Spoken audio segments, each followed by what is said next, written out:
Using different colors with your candle magic can help enhance your magic. Why? Because color is vibration.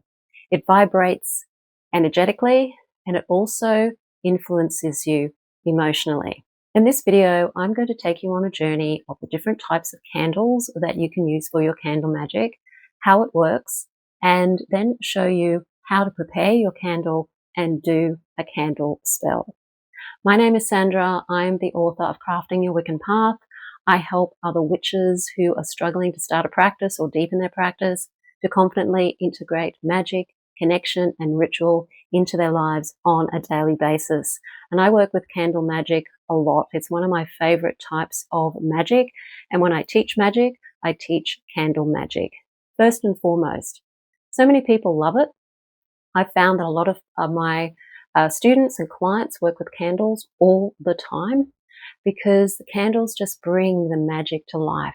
They connect you to your magic. They connect you to your will, the fiery will, and they are just beautiful to work with. Now, if you're new to witchcraft and you don't know where to start, you don't know what to do first and what do witches do and how do I learn witchcraft because there's so much to know, I have a free video called How to Start Your Witchcraft Practice.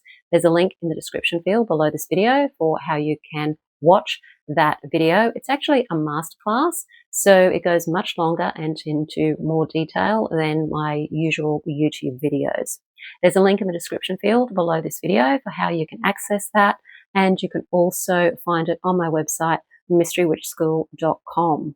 Fire and light have always represented mystical, the spiritual, one's will, one's passion, the element of fire. And the will is very, very important in magic. When we're doing magic, we're putting our will into the world. We're commanding that the universe do what we want it to do. We see the universe as being just pure consciousness that mirrors back to us what we put out without judgment and without preference. So when we are practicing magic, we aren't begging a deity. We are telling a deity what we want and asking them to assist us. Or if we're not working with a deity, we're doing it of our own accord and commanding that the universe do what it is we want it to do. And we use flame to represent this will. And the flame can also call in any spirit or deity that you're wanting to work with. Now, flame could also be something that helps you focus on your spell. It can take you into trance with the flickering. And the trance is important because it connects you to your subconscious mind. You need to be connected to your subconscious mind to fully access the emotion of feeling the wish fulfilled, of feeling what it would be like to already have what it is you're doing the spell for. And a candle can help you do that. Now, traditionally, people just used plain colored candles, either beeswax candles or paraffin candles. White is the most common candle used, and you can use a white candle for any kind of magic. You don't have to use color, but color does influence. It does vibrate at certain frequencies. And so when you're working with color, you're working with color that does different things. So generally, white is for purity. It's for healing. It can be for clarity. It can also be for protection. It is associated with the moon and the lunar energies. Red is associated with Mars. So it can bring in courage, confidence, to influence a situation through your charisma. You can use red for all of those things. Red can be for passion. Red can be used in love magic as well. Green is for abundance, healing, or more, for plenty. It actually corresponds to the planet Venus. So it can also be a color for love as well, particularly self-love or a healing kind of love. Blue is for peace, communication, expansion. A royal blue is the color of Jupiter, which is the planet of expansion. So blue can be used for communication as well. And generally it's used for healing and for calming and bringing peace into an environment. Purple is often associated with spiritual awareness, spiritual awakening, purity, that connection to the higher self, to royalty. And in some cultures, it is also a very prosperous color. Yellow is a color for communication, for clarity, for mental alertness, and also for positivity and joy. It's associated with the planet Mercury.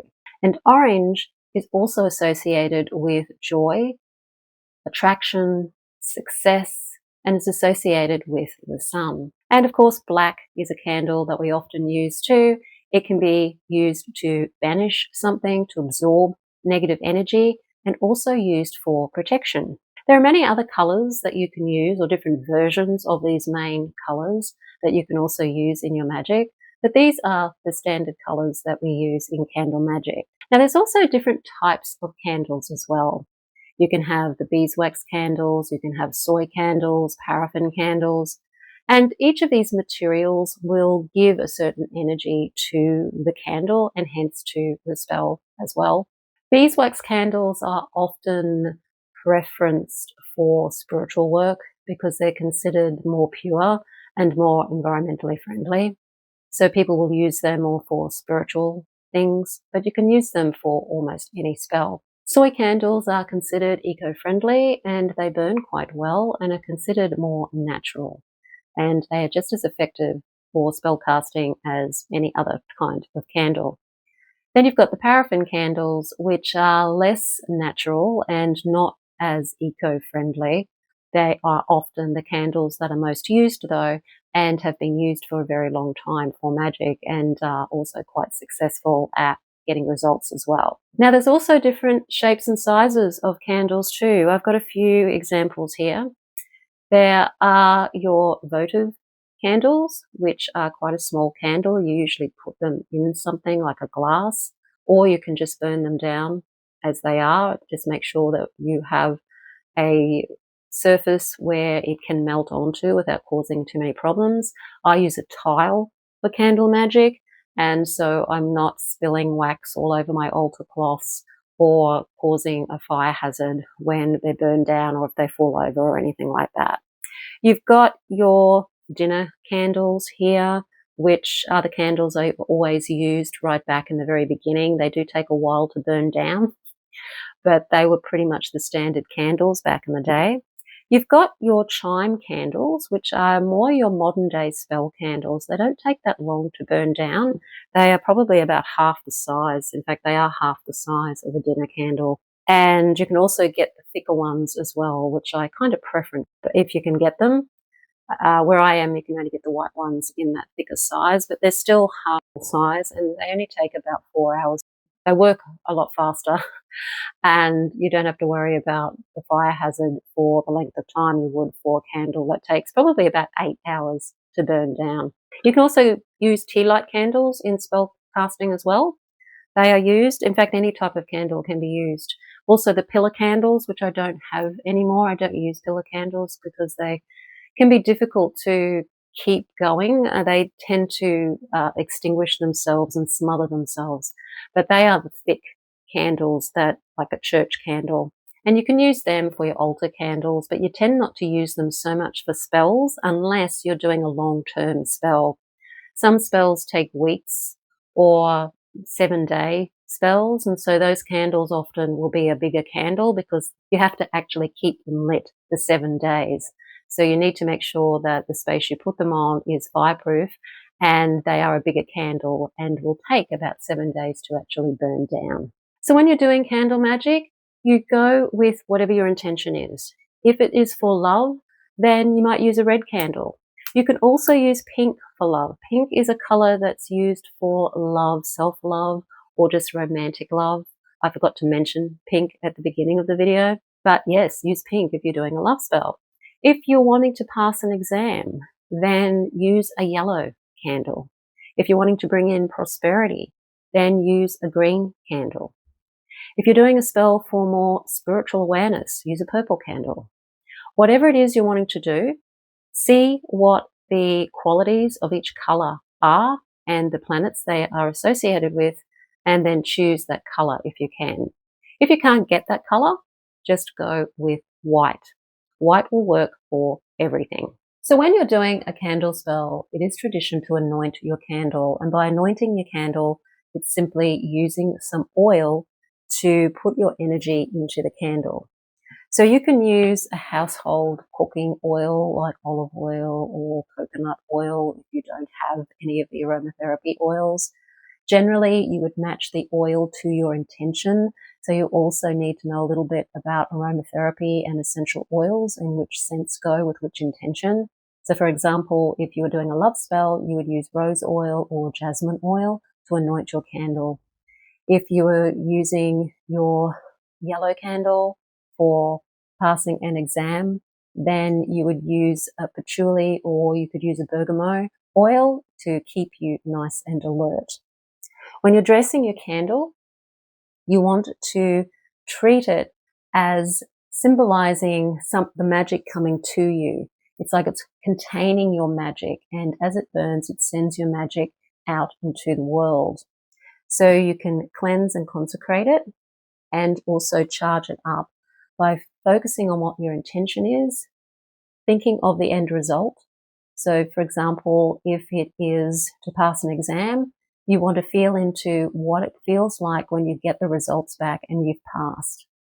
You see whatever the score is and you feel into, oh, I passed. That might be a feeling of relief, or it may be a joyous feeling, but you feel into that and you put that energy into your candle by holding the candle in the palm of your hand. When you're doing candle magic, sometimes the wick, like on this one, will be quite long. You will need to trim it. You can get candle wick trimmers from candle stores, or you can just trim them yourself. You don't want it to be as long as this because it can actually fizzle out and end up losing your wick.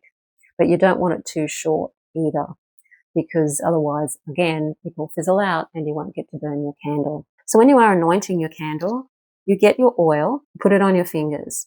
Now, if you're bringing something to you, so if you're bringing love to you, so you're doing a love spell, you start at the tip of the candle and you anoint down.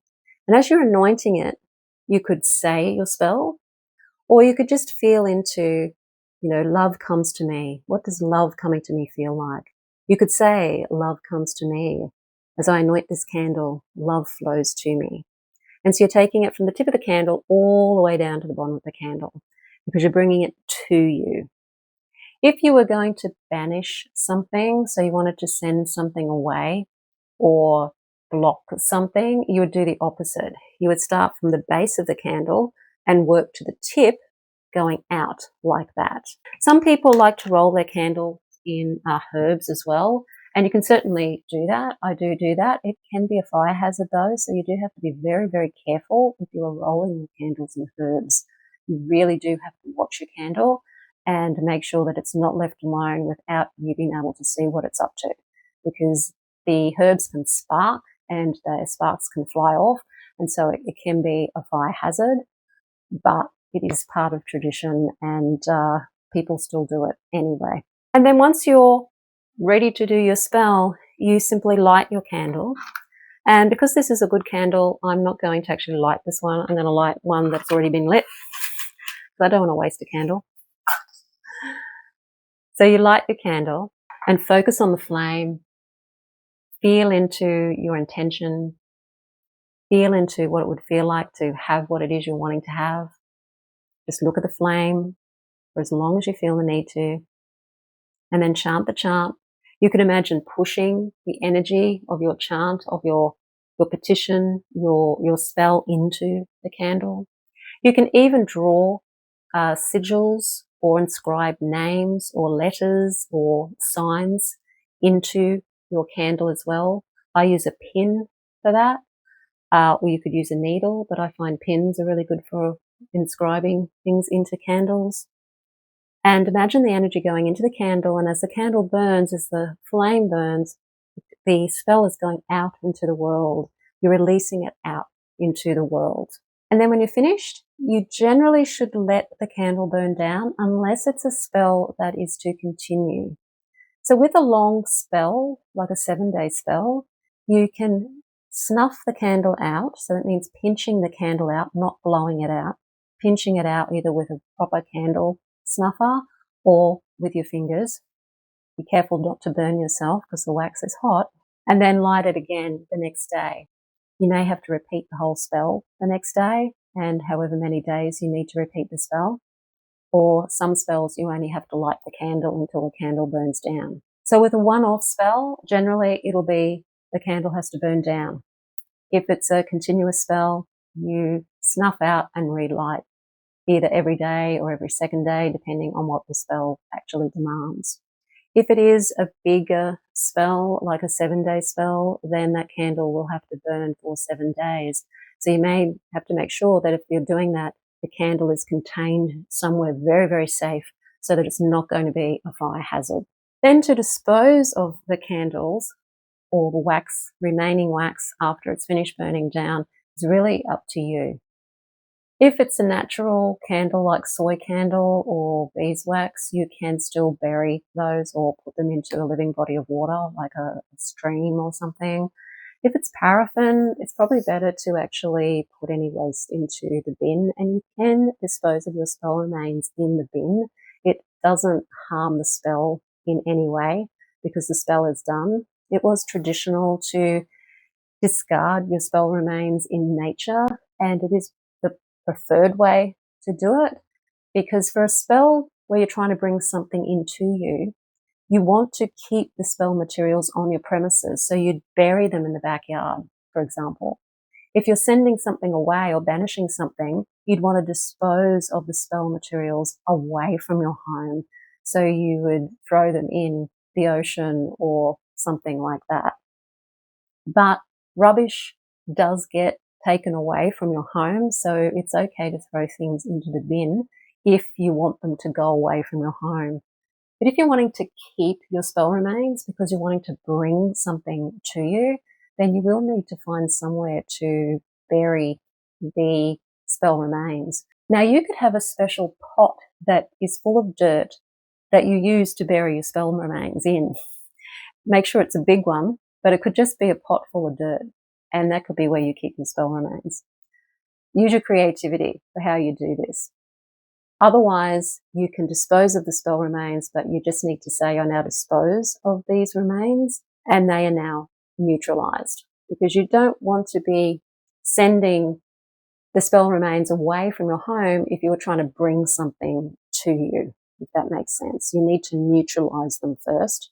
It won't neutralize the spell, you're just neutralizing the remains. I like to stick with tradition, and if I'm using spell candles or any type of spell materials and I'm wanting to bring something to me, I do actually bury them or keep them somewhere on my premises. Now, to enhance your candle spells, you can combine them with herbs, you can combine them with crystals, you can combine them with tarot cards or sigils.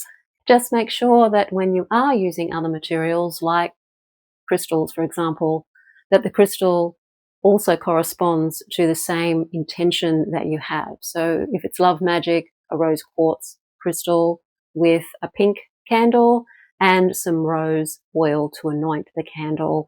You could also have some rose petals maybe sprinkled around the candle if it is a love magic that you're doing. The same thing goes for any other type of magic. Find the herbs. If you don't want to roll the candle in the herbs, you can just sprinkle the herbs around the candle in a circle. Now, if you found this video helpful and you want to explore witchcraft in more depth, I do invite you to join the Mystery Witch School 101 Academy, where you get 12 months or more to learn all you need to learn about witchcraft, to be able to do your own candle spells, your own magic, design your own spells, as well as to learn about energy work and magic in general. It's also a course that gets you practicing witchcraft, ritual, and personal development work every day, so that you're bringing magic into your life on a daily basis and integrating magic into your life day after day after day. It brings your life meaning, it brings your life purpose, and you have me to help you along the way. And if you join the Mystery Witch School 101 Academy at the moment, it also has a free bonus, The Witch's Guide to Magic, which is my course on spellcasting. And in that course, you learn everything you need to know about spellcasting for love and romance, for prosperity and money, for defense and protection, as well as health and wellness. So that's a free bonus course that goes with the Mystery Witch School 101 Academy. There's a link in the description field below this video for how you can join that academy, and you can also find it on my website, mysterywitchschool.com. Now let me know in the comments field if you've done candle magic before, or if there's anything you'd like to know about candle magic, because there is more to the subject. You can do multiple candle spells where you're using more than one candle, which is more of an advanced way of working candle magic. So yeah, let me know in the comments field what your experience with candle magic is. If you like the video, hit the like button, share it with friends. Don't forget to subscribe. I'll see you on the next one. Blessed be.